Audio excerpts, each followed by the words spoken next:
What's up, everybody? It's Luke James, not the singer. If you're looking to get your music reviewed, you can hit up this email that's right here. But today I'm going to hit you up with my thoughts and opinions on this new project from Xia-Dawn called Jeanne. And hopefully I'm saying that right, because even though I'm Canadian, my French isn't really brushed up all the way. But that's what it is, man. It's Joan of Arc in French.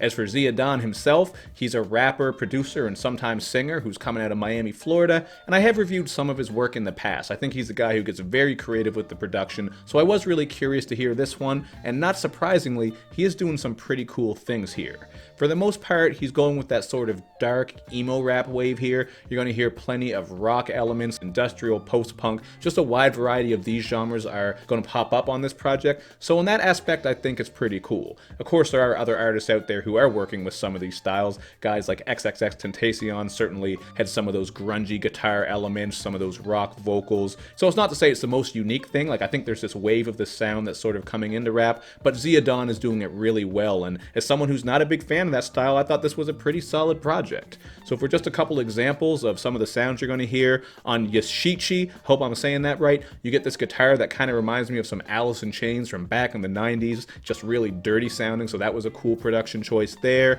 On Not Your Fetish, I don't even know how to really describe this one except to say that it sounds like something vampires would drink blood to and rave to in an abandoned warehouse. Just has this really out there weird sort of feel to it. So there's all kinds of really cool elements going into this project that do make it stick out in some ways. As I mentioned earlier about some artists who bring these styles into their music, including that rock style singing, Xia is doing that on some of these songs as well, including on Garden Hose. He also makes use of some light auto crooning once in a while with his singing, and I will say that the vocals throughout this are very hit and miss. I wouldn't say he's a trash singer by any means, but a lot of the singing parts to me didn't really hit that hard, but that might just be my personal opinion. So, you know, if you like what I'm saying so far about this rockish influence and all these things, you'll probably like it more than me, so just keep that in mind as you listen to this review. You're also going to get a lot of imagery that's very dark, so I think the content and the themes really fit with this sound, including on Welcome Back, where you're going to hear him rapping about necromancers and Satan's cauldron. Just some gothic sort of vibes as well, man. So there's a lot of stuff going on here, but the content actually does get much deeper. To me, as I was listening through this, and keep in mind this is just my interpretation, it really seems like he's coming from the point of view of someone who's dealing with some mental health issues, because you're going to hear a lot of stuff where he's speaking on depression, suicidal thoughts, self-harm, and just being kind of fed up with society and some of the things that he sees going on. So, for example, on the song Altar, he says that he's drowning in medication until his eyes are rolling in the back of his head. Just seems like he's in a really bad place and trying to cope in a way that's obviously not very positive. And I gotta point out how much I love this beat, man. It has these very stiff drums on it, and also these unsettling piano keys that sound like something from out of an old horror movie, so this was actually one of my favorite beats. And tying in with this theme of taking pills and medication, the song 10 Milligrams has some pretty cool content as well. This actually had one of my least favorite beats. I just thought it sounded kind of chintzy when compared to some of the other great work that he was doing on here. But even still, I appreciate how he's on here speaking about this whole thing where doctors will push pills on people as if that's going to solve all of their problems. And then you start taking these pills that make you feel bad. You might even feel zombie-like, and you just get caught in this cycle of taking various pills, trying new things, and just, you know, trying to beat the mental illness that has taken you over. So I also got to point out the dope RPG references on here. If you know me, you know I fucks with the RPGs. So I like when he spit, "It's all RNG in this lame RPG. Random encounters all flee. You're a boss I can't beat." So that was a line that really stuck out to me. And I think that was one of the coolest moments on here, just for me personally as an RPG fan.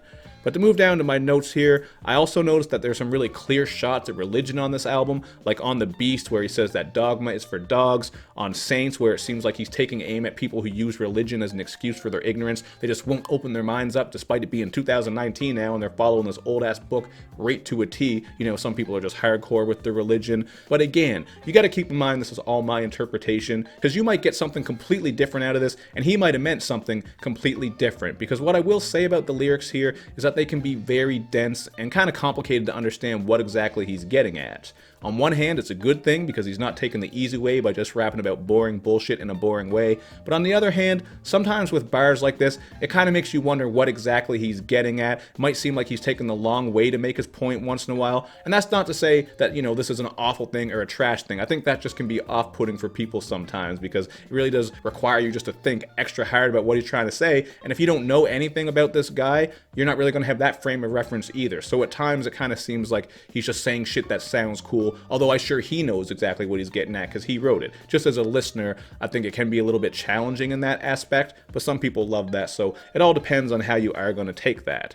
It's just when you take that, as well as this niche sound that I've been speaking on, I really think this is going to be a niche project, man. I think a lot of people will either love this one or hate it. If you don't really like rock elements, from the rock singing to the production style that he's working with, I think that'll turn you off. But even me, as someone who doesn't really love the style, I thought it was pretty good, man. Like, I could go with a 3 out of 5 here because I think he did this style pretty well. I think he sounds very cool with the production styles, like he's handling his business there. He does have some cool imagery, and some of the topics he's speaking on are certainly important in this day and age. It's just a matter of if you like the sound and if you can piece it all together, because there's really a lot to go through. But I thought this was damn promising, man. I'd like to see where he's going to go next. I think maybe a bit more focusing with the songwriting, that's just my opinion, would really make things stand out, because as I said, sometimes it's hard to know what exactly he's getting at. But that's not to suggest he should change, because he knows what he's doing, man. I'm sure this might stick more for other people, but all I can give you is my opinion. Check it out for yourself, and then let me know in the comments section what you think. And of course, man, make sure you do all that good YouTube and social media stuff where you show me love and you show me lots of it. Thank you for watching, everybody. I will see you next time.